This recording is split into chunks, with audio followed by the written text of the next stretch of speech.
Guru Nanak was traveling by foot, walking from village to village, offering his teachings to people. A very compassionate and courageous man, both ways, and quite…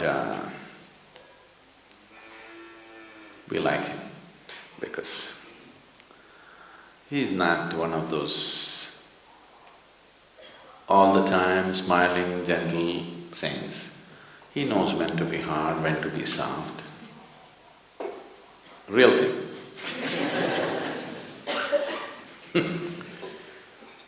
So one day, he happened to be a guest in a home of a very rich man in the area.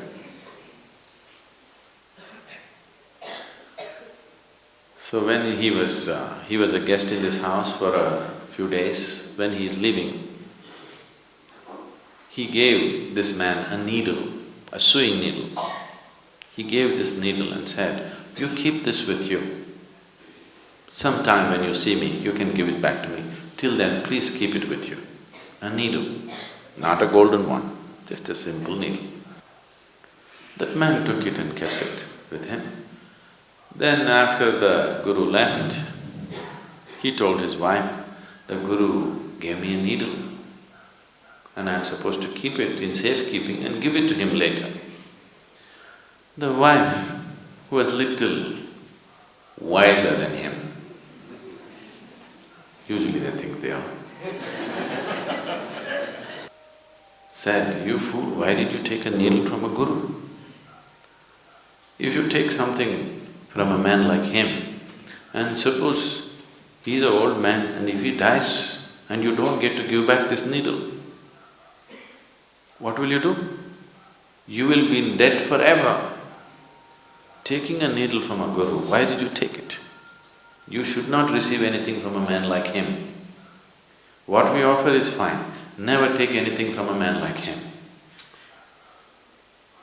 And if he dies and goes away, you can't carry this needle to heaven and give it there. It is not possible to take the needle to heaven and return it there. So you will be in debt forever and ever and ever, and you will not be able to wash off that one karma, and it may mean 1,000 lifetimes. This is not a good thing. Just somehow find him and return it to him immediately." So the man started trekking behind the Guru. The Guru walks fast. But slowly, after a couple of months, the man caught up as to where he is. And then he said, "Oh my Guru, I don't want to carry this needle with me because just in case you're an old man, if you die, and I will be left in debt forever. And I know I cannot carry this needle to heaven and return it to you there."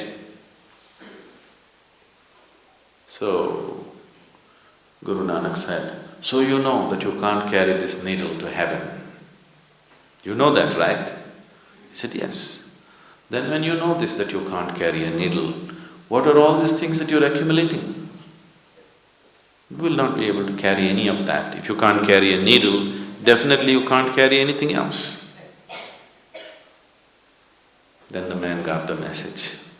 He fell at his feet and he went back home, sold everything that he can sell, just kept what is needed for his family, for him and his family. And the rest, because the whole society was poverty-stricken, so he went about building whatever was needed for the well-being of the people around. All these days, people were living in poverty, he was going on accumulating. The world is a limited space. This planet is a limited resource. If each individual goes about accumulating endlessly, all that can happen is strife, all that can happen is pain. Unless every individual somewhere fixes it within himself, okay, this is my deal, beyond this I will not go. Rest of my capabilities, I will use it for everybody's well-being. If this does not come in a human being, he is a disaster to himself and to the world. The disaster on this planet is not earthquake, not volcano, not a tsunami. The true disaster is human ignorance. This is the only disaster.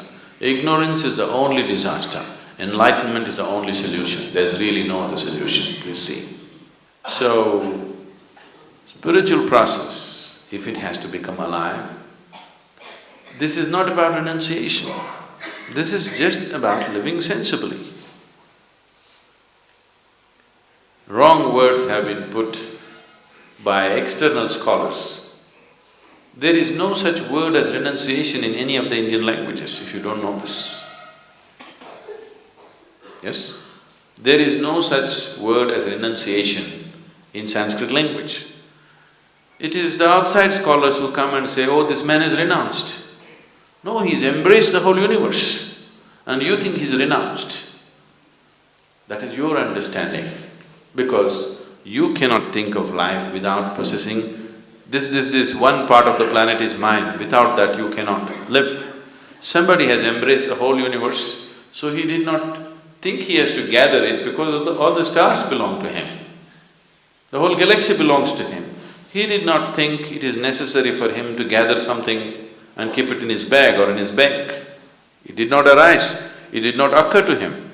This is not renunciation. So understanding life from an inner perspective, not from an objective sense, because objectively whatever you perceive is only good enough for survival. You need a subjective perception of life.